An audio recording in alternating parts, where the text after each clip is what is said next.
क्या आपने कभी किसी अंधेरी रात में आंसुओं के साथ प्रार्थना की है और महसूस किया है कि कोई सुन रहा है, या कभी लगा है कि आपकी प्रार्थना बस हवा में खो गई?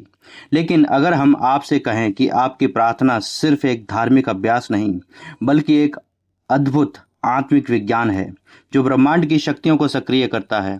आज हम जानेंगे कि प्रार्थना केवल शब्द नहीं, बल्कि एक ऐसी आत्मिक तरंग है जो समय, स्थान और परिस्थितियों को बदल सकती है।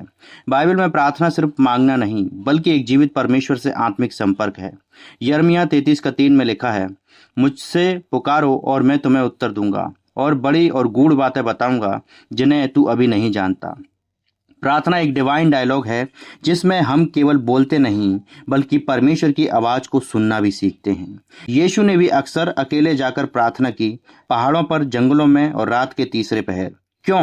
क्योंकि प्रार्थना उस आत्मिक शक्ति का स्रोत है जो चमत्कारों को जन्म देती है। आधुनिक विज्ञान भी अब मानने लगा है कि प्रार्थना का प्रभाव वास्तविक है। हार्वर्ड और ड्यूक जैसे विद्यालयों में रिसर्च में पाया कि नियमित प्रार्थना करने वालों में तनाव और चिंता कम होती है, ब्लड प्रेशर, हार्ट रेट और इम्यून सिस्टम बेहतर होता है। प्रार्थना करने से ब्रेन और न्यूरल नेटवर्क की स्थिरता आती है।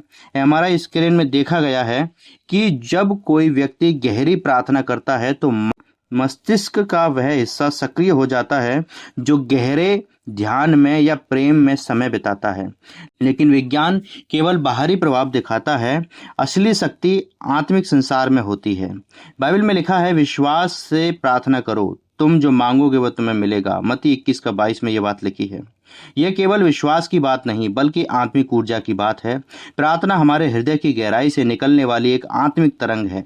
जब माँ अपने बच्चे के लिए रोती है, तब आत्मा की गहराई से पुकारती है। जब कोई इंसान संकट में परमेश्वर को पुकारता है, तब तरंग सीधी स्वर्ग के सिंहासन तक पहुंच जाती है। प्रकाशित वाक्य 5 उसके 8वें वचन में लिखा है कि धूप की कटोरियां संतों की प्रार्थनाएं हैं, अर्थात वे प्रार्थनाएं स्वर्ग में जमा होती हैं और परमेश्वर समय पर उत्तर दिया जाता है।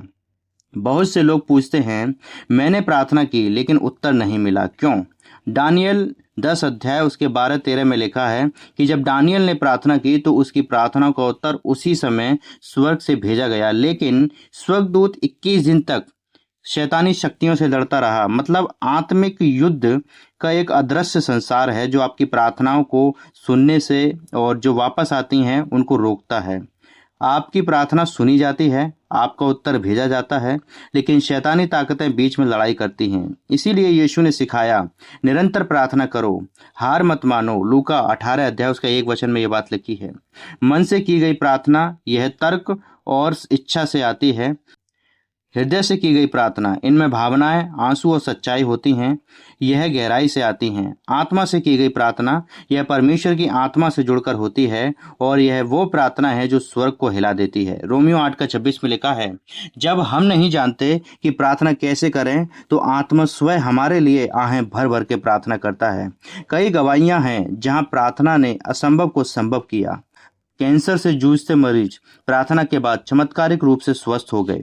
आर्थिक संकट में डूबे हुए परिवार जो अनजान स्रोत से उनको मदद मिली। एक व्यक्ति जो आत्महत्या करना चाहता था, बस एक छोटी सी प्रार्थना ने उसकी जिंदगी बचा ली।